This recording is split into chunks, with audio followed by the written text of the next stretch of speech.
پشاور سمیت خیبر پختونخوا کے سرکاری اسکولوں کو کھولنے سے پہلے انتظامات کو حتمی شکل دی جا رہی ہے۔ پشاور کے حسنین شہید اسکول میں ہاتھ دھونے کے لیے خصوصی واش بیسن، واش روم اور سینیٹیشن کے نظام کو بہتر بنانے پر کام جاری ہے، جبکہ پانی کے لیے اضافی ٹینکیاں بھی لگائی گئی ہیں۔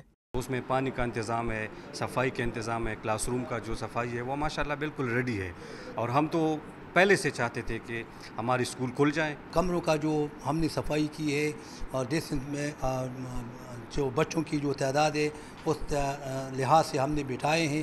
کلاس رومز میں کرونا کی مناسبت سے کرسیوں میں کافی فاصلہ بھی رکھا جا رہا ہے۔ اسکولوں میں صفائی کا عمل بھی جاری ہے۔ اساتذہ کہتے ہیں کہ مکمل SOPs کے ساتھ تعلیمی سرگرمیاں دوبارہ شروع کرنے کے لیے تیار ہیں۔ سب سے پہلے ترجیح کہ پورا اسکول کو صاف کر دیا، اس کے بعد سوشل ڈسٹینسنگ رکھنے کے لیے ہم نے کلاس روم سیٹنگ پر زور دیا۔ یہ آپ دیکھ رہے ہیں کہ ہم نے چیئرز ایسے لگائے ہوئے ہیں کہ ہر اسٹوڈنٹ دوسرے اسٹوڈنٹ سے ایک فاصلے پر ہوگا۔ محکمہ تعلیم خیبر پختونخوا نے بھی تمام متعلقہ حکام کو 10 ستمبر تک تمام انتظامات مکمل کرنے کی بھی ہدایت کی ہے۔ کیمرہ مین حسب بلال کے ساتھ سراج الدین، ڈون نیوز، پشاور۔